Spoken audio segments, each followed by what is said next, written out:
Bien, nous passons à présent donc à l'interdiction de tondre. Quelle est la source de l'interdit? L'un des 39 travaux nécessaires à la confection du tabernacle consistait à tondre la laine afin de la teindre en bleu azur.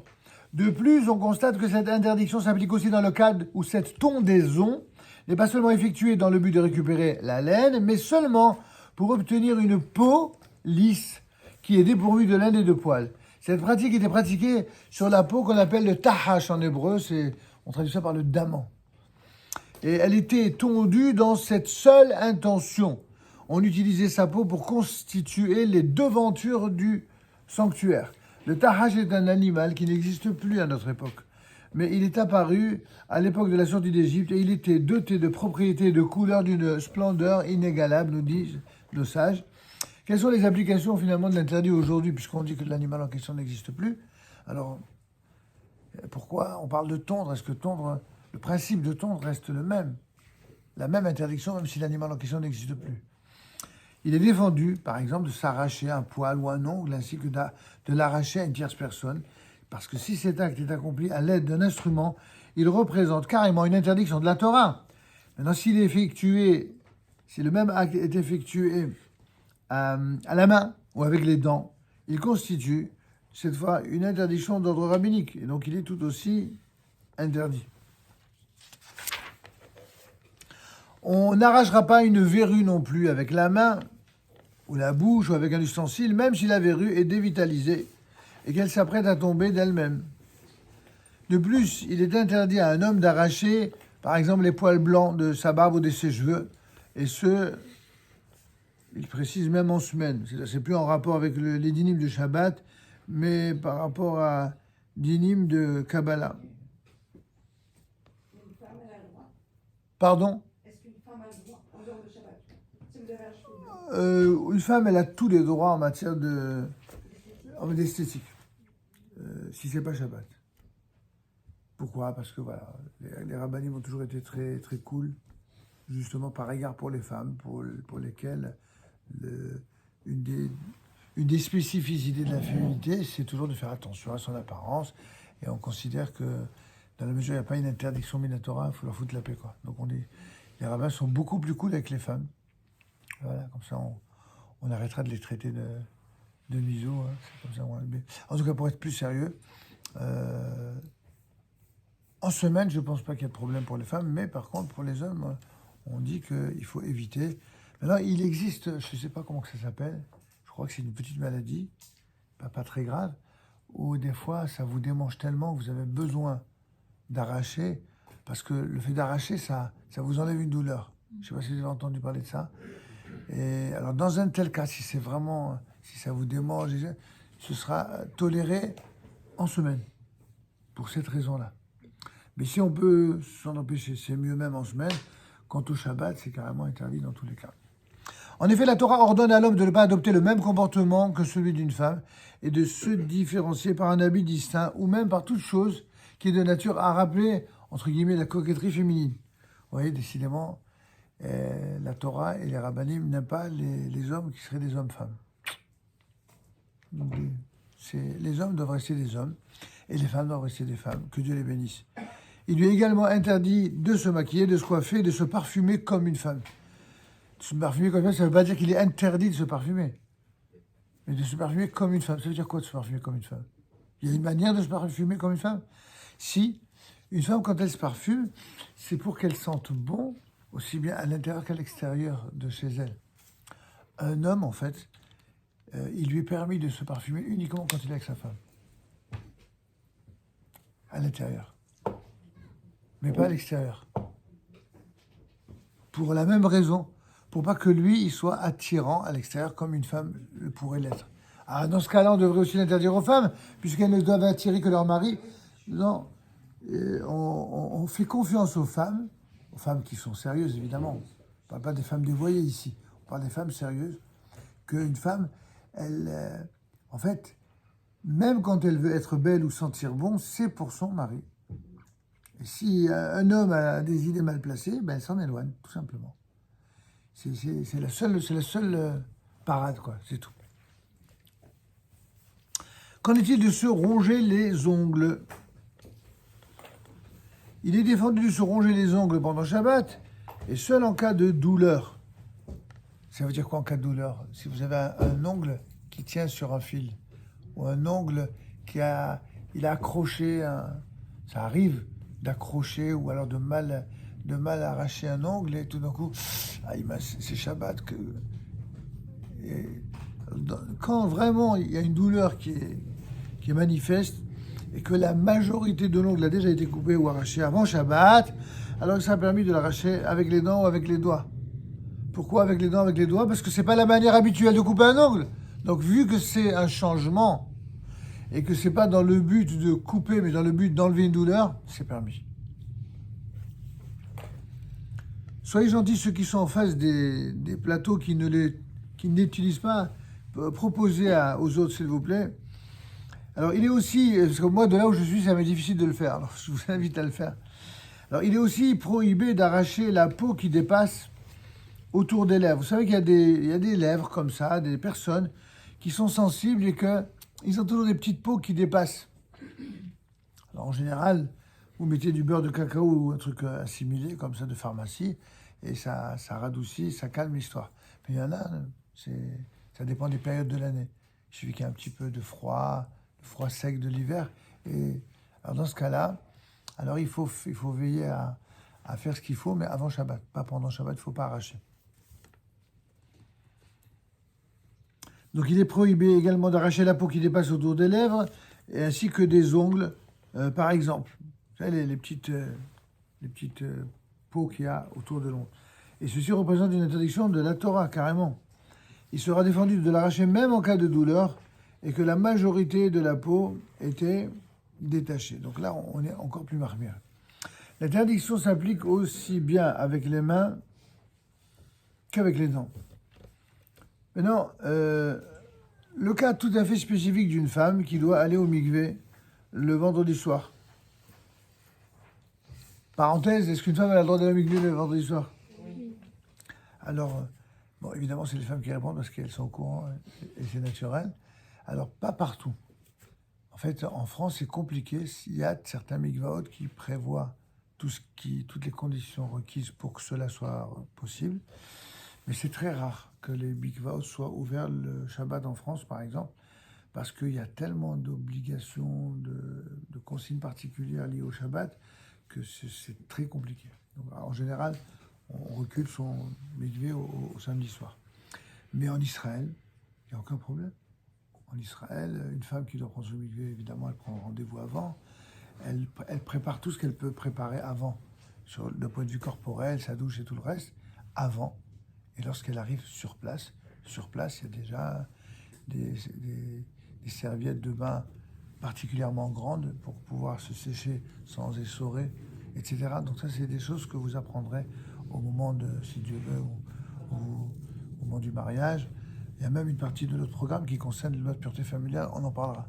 Pas dans les détails intimes évidemment, mais dans toutes les choses qui sont de nature à être exprimées en public. Et vous verrez que, bien sûr, c'est tout à fait possible. Si les conditions sont réunies et respectées, en Israël, une femme peut aller au mikvé, même le vendredi soir.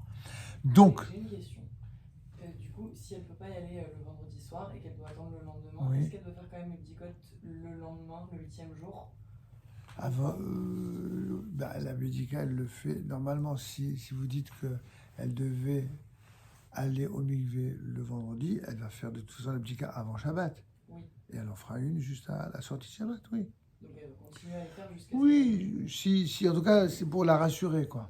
Mais c'est pas une obligation. Non, pas... certains kabbalistes qui sont makpidim de faire une bdika bichalal tous les soirs, pendant les 7 soirs. Mais bon, d'après la halakha, je vais faire la bdika le premier et le dernier, et c'est bon. Donc le quatrième point, c'est donc couper les ongles d'une femme qui doit se tremper au mikvé. Une femme qui doit se tremper dans un bain rituel le vendredi soir, et elle a omis de se couper les ongles avant Shabbat, elle pourra demander à une personne non juive de lui couper avec les mains ou même avec les dents. Bon, c'est pas très gracieux à dire, je reconnais, mais ça veut dire, l'idée c'est que elle qui n'est pas juive, elle n'est pas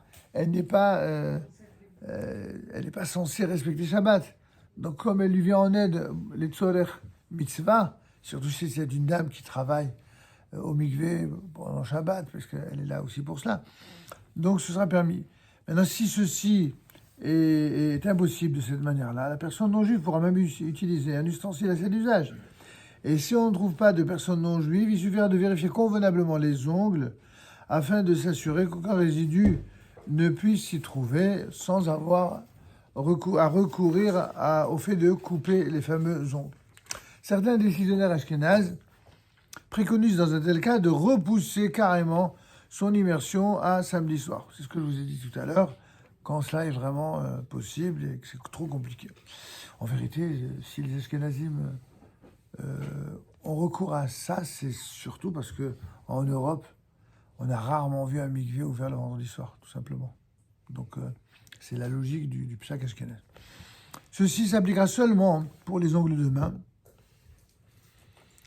mais pour les ongles des pieds, eh bien, on se suffira d'une vérification approfondie.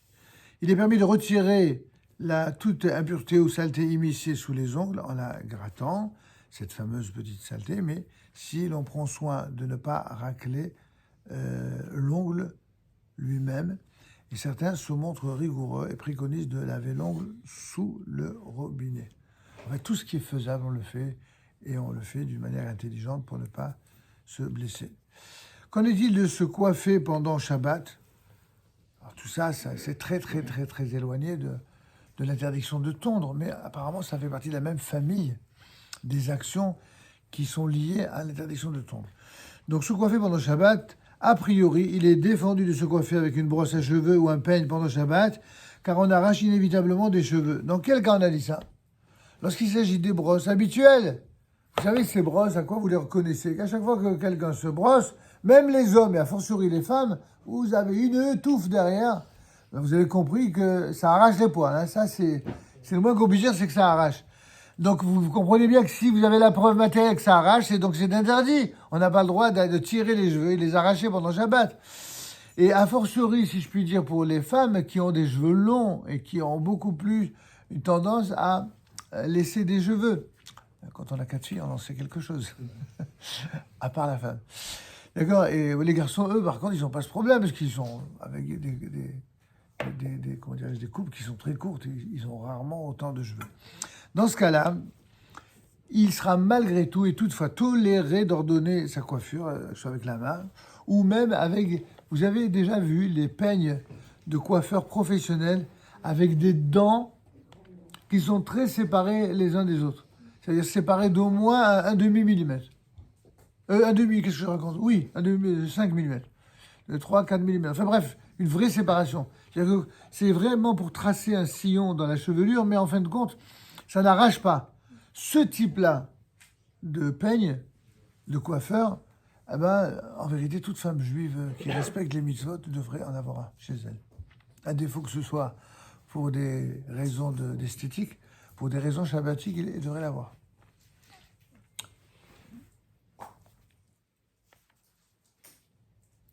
Donc, oui, pardon. Et si en passant, même dans ses cheveux, parfois, on peut avoir des cheveux qui tombent, qu'on arrache sans le vouloir. Non, si en passant la main dans les cheveux, il y a des cheveux qui tombent, ça ne veut pas dire qu'on les a arrachés. Ça veut dire qu'on a des cheveux d'une qualité chlette. Si, c'est vrai, ça arrive. C'est pas, mais c'est pas grave. Arracher, ça veut dire arracher. Si vous passez uniquement, si les cheveux ils tombent simplement parce que vous passez la main, ça s'appelle pas arracher. Ça s'appelle pas arracher. Quand on vous dit arracher, il s'agit d'arracher. Attendez quand même. Vous imaginez le gars qui va passer sa main dans les cheveux de sa femme et il faut une paire de claques, tu m'arracher les cheveux. Vous allez nous faire des scènes de ménage insupportables. Hein. C'est pas possible. Vous avez lu dans mes pensées. Ah ben voyons. Je commence à vous connaître, hein, c'est bon. Non, mais c'est blague à part. Non, sérieusement, ce qui est sûr ici, c'est l'interdiction d'arracher. C'est évident. Si c'est juste quand vous passez comme ça, regardez, vous mettez votre main, vous faites simplement comme ça, tac, tac, tac, tac, tac, mais vous avez des cheveux qui tombent. Il y a des femmes, dont des jeunes filles aussi, qui les cheveux tombent. Vous n'allez pas dire que c'est parce qu'il a arraché, c'est pas vrai. C'est parce que tout simplement, Alors, je suis pas un spécialiste capillaire, mais enfin, la nature des cheveux, elle est différente selon les personnes. Il y a des gens qui ont des cheveux très durs, il y en a qui ont des cheveux très souples, il y a des gens qui sont rêches, il y en a d'autres qui sont rebelles, qui sont revêches. Il y a de tout. Alors, selon les natures, c'est vrai que il se peut que les cheveux tombent, mais s'ils tombent, ben laissez tomber. Ça ne veut pas dire que c'est vous qui l'avez arraché quand même. Top. En tout cas, mais s'il s'agit d'une brosse classique ou des peignes classiques, c'est évident que là, vu qu'on n'a pas moyen de vérifier, la probabilité la plus grande, c'est que c'est vous qui l'arrachez. Là, oui. Mais à l'inverse, c'est ce qu'il vient de dire. Et si vous mettez avec la main, même s'il tombe un petit peu, c'est pas grave. C'est pas grave. Et alors, quand les personnes, hommes ou femmes, prennent des douches, vous trouvez pas des fois des cheveux? Ça arrive aussi. Alors vous allez dire que vous avez arraché? Qu'est-ce que vous avez arraché? C'est du liquide, de savon sur les cheveux. Ça tombe quand même.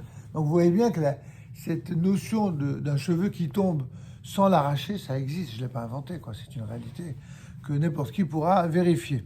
En tout cas, on a dit que se coiffer, a priori, c'est interdit, sauf dans les conditions qu'on vient de développer. Il est toléré d'ordonner dans le même esprit sa coiffure, c'est-à-dire de se coiffer, par exemple, le haut des cheveux, en utilisant délicatement, soit avec les fameux peignes, qui ne sont pas des peignes fins, mais avec des dents très espacées, ou alors une brosse à cheveux aux poils qui sont extrêmement souples, du style, vous savez, les trucs de bébé, exactement, qui n'arrachent pas les cheveux à nouveau, comme les brosses utilisées pour les nourrissons. On pourra aussi se coiffer à la main. Certains ont la coutume de réserver une brosse à cheveux différente pour le Shabbat de celle de la semaine. C'est exactement ce que nous faisons nous-mêmes, et on fait attention, évidemment. Il est bon, en tout cas, de se montrer rigoureux aussi pour les perruques. Pour les femmes qui portent les perruques, eh bien, là aussi, ce qui est dit pour les cheveux naturels l'est tout autant pour les perruques. Les perruques aussi, vous pouvez arracher les poils. Ça n'est pas plus permis quand il s'agit de perruques. En particulier, c'est la perruque et elle est quoi? Désordonnée. Ouais, d'accord. Oui, en particulier, si elle est si désordonnée qu'on ne peut pas sortir dans le domaine public en la portant.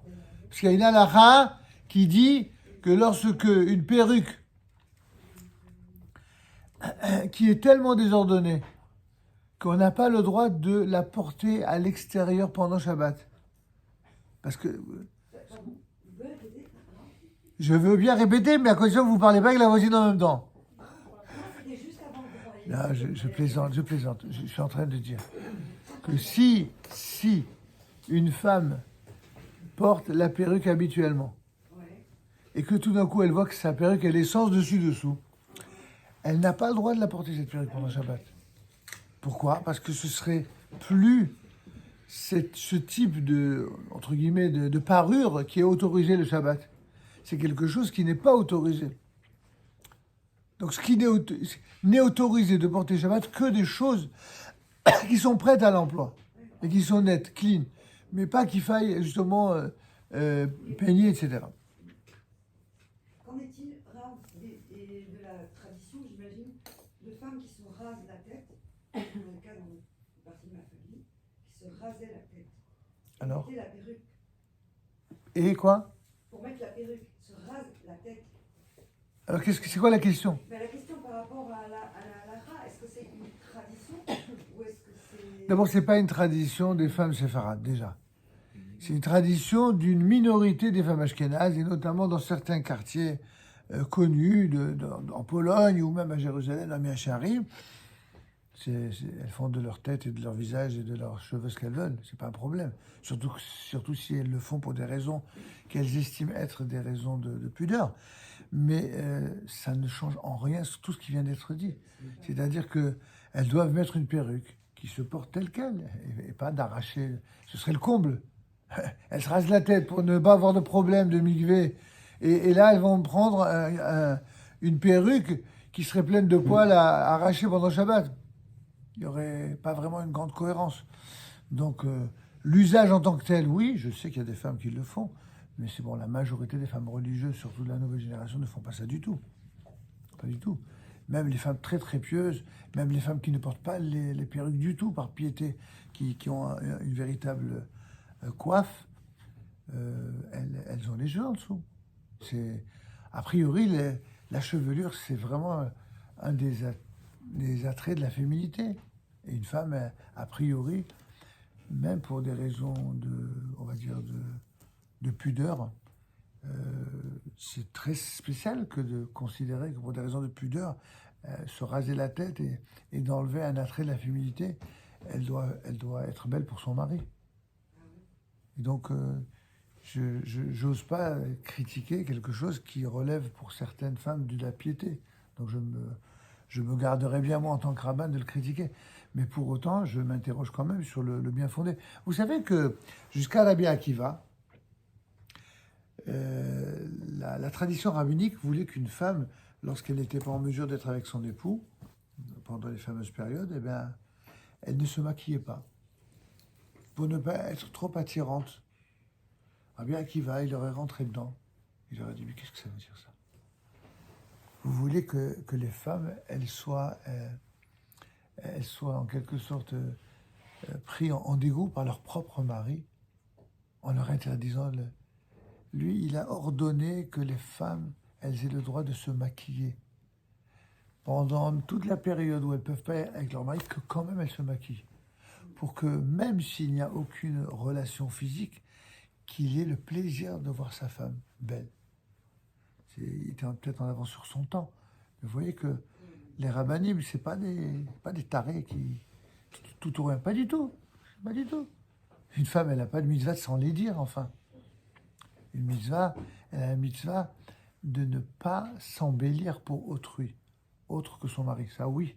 Mais entre ne pas s'embellir pour autrui et en arriver par piété à s'enlaidir pour son propre mari, c'est pas normal, enfin. Le judaïsme, c'est une voie du juste milieu. Une femme, elle doit être belle, elle doit se sentir belle et bien dans sa peau, et tout ce qui est autorisé par la halakha, elle le fait. Quel problème? Pas aucun problème. Donc votre question, elle a sa raison d'être, mais elle ne vient pas ajouter à ce qu'on a déjà dit. C'est que si la perruque, elle est une perruque qui est bien coiffée, ben, elle sortira avec, c'est tout. Et si elle ne l'est pas, ben, elle restera à la maison. C'est tout. Ce sera la même chose pour une autre femme. Oui, pardon, je n'ai pas terminé ma question. Je voulais juste savoir si c'était dans la halakha, le fait de se raser la tête pour les femmes. Non, mais c'est pas lié au dinim de Shabbat. Là, on est dans le dinim de Shabbat. Vous me parlez par rapport au dinim de pudeur. C'est pas du tout une halakha. C'est pas une obligation d'halakha. Qu'il y ait parmi les poskim, notamment ashkenazim, certains qui l'aient préconisé, c'est sûr que ça existe. Il existe un ouvrage qui s'appelle Oz V'Hadad Levusha, qui collectionne toutes les khumrot possibles, imaginables dans le domaine des relations hommes-femmes. Ça ne m'étonnerait pas, je l'ouvrirai. Je suis certain que c'est écrit ça. Mais c'est le seul à le penser. Je sais pas. Vous savez, moi j'ai vécu toute ma vie parmi des familles pieuses. Enfin, j'ai vécu aussi avec d'autres, mais je veux dire, dans mon quotidien, des hommes, des femmes, des rabbinim, des rabbiniotes, j'ai jamais vu ça. Chez nous, jamais. Donc, si j'ai jamais vu, ça veut bien dire que y a des gens qui étaient pourtant très très pieux. Donc, vous savez, on a un problème dans notre génération, c'est que dès que quelqu'un a quelque chose qui est différent, et même original par rapport à l'univers ambiant, alors on aime bien le cristalliser, le mettre en avant. Certains en ont même fait des films pour mieux critiquer ou ridiculiser telle ou telle pratique de mitzvah ou de kedusha, qui sont donnés à cœur joie. Ils avaient des comptes personnels à régler. Bon, tant pis pour eux. Si encore ça leur a servi de thérapie, je ne suis pas convaincu. Mais la vérité, c'est que c'est pas ça du tout. La vérité, c'est que toute personne qui est vraiment dans la Torah et qui est équilibrée, il vit la Torah de manière équilibrante et équilibrée dans sa vie personnelle, dans la vie. Il ne faut pas qu'une vie de Torah soit au détriment des relations avec les gens autour. Qui c'est qui a dit ça? Pas du tout. Pas du tout. Si quelqu'un il veut être pieux, mais ici il est marié à une femme, il doit tenir compte de ce qu'elle ressent, non? Et la même chose, une femme qui veut être pieuse, elle doit tenir compte. Cet excès de piété au détriment de l'attachement ou de l'union entre les membres d'un couple, c'est très suspect, hein, c'est pas très cachère tout ça. Hein, Mais c'est un autre sujet. Alors maintenant, on va terminer quand même, parce que là, du coup, c'est les questions où je ne suis pas contre, mais après, on va du coup, non, c'est... Ok, je termine parce que je ne veux pas revenir là-dessus. Se frictionner, donc les parties chevelues, toute partie chevelue, bien, il est permis non seulement de se frictionner, et même de se gratter ou de se frotter les cheveux de manière régulière, car tout simplement, il n'est pas automatique, vous voyez, ça confirme ce que je vous disais tout à l'heure, il n'est pas automatique que cela aboutirait à s'arracher des cheveux, d'accord? Alors c'est vrai qu'il y en a qui ont l'art de chercher les poux dans la tête, donc on peut y trouver des problèmes partout, mais non. Vous voyez, le Rav, qui est pourtant un grand ami de Raham, il dit non. Bien sûr, il ne faudra pas frictionner de manière trop énergique et exagérée, ou de se tirer des poils avec violence de la barbe, la partie cheveux du corps, etc.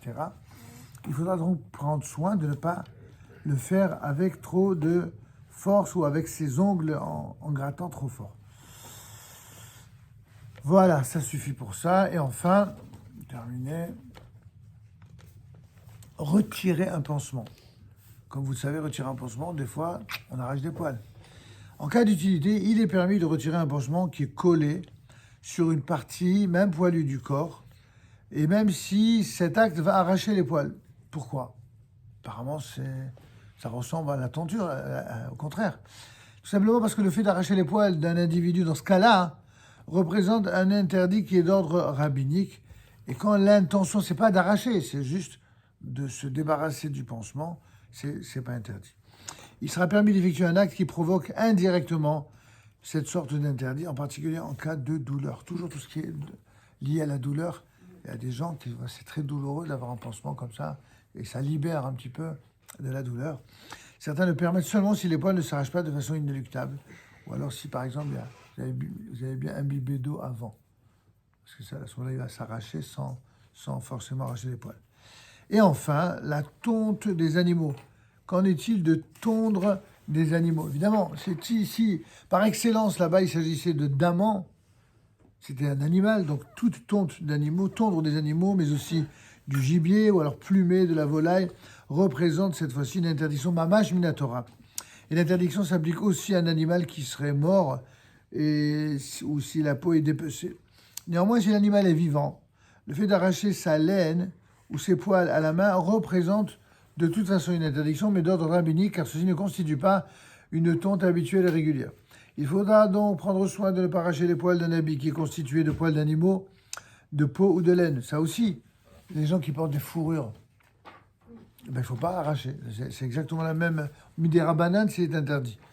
En revanche, s'il s'agit de volailles, le fait d'arracher des plumes à la main ou à l'aide d'un instrument représente une interdiction de la Torah, carrément. Et même si la poule est vivante, car il est courant d'arracher les plumes dans ces circonstances. Et c'est pourquoi certains préconisent de ne pas arracher les quelques poils encore attachés à la peau du poulet pendant le repas. Mais la plupart des décisionnaires le permettent du fait que l'interdiction de tondre ne s'applique pas à un aliment cuit ou grillé. En d'autres termes, si vous êtes en train de manger votre poulet, tout d'un coup vous voyez qu'il y a une partie, notamment de l'aile, c'est l'endroit qui est le plus difficile à plumer, qui reste encore des poils, vous avez le droit de couper la fameuse partie non consommable. Alors maintenant, il y a un autre problème. C'est que si vous enlevez la partie non consommable de la partie consommable, qu'est-ce qui se passe? On trie le Shabbat. Est-ce qu'on a le droit de trier le Shabbat? Alors comment faire?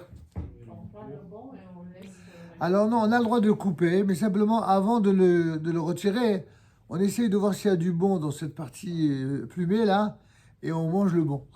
Dans ce cas-là, c'est permis. Pourquoi pas? Donc, voilà, on a terminé, même si on a accéléré un peu. Et donc, la prochaine fois, on parlera de l'interdiction de glaner. Glaner, à la page 229. Bonsoir à tous, Shabbat Shalom. N'oubliez pas d'écouter les 10 commandements et encore plus de les appliquer.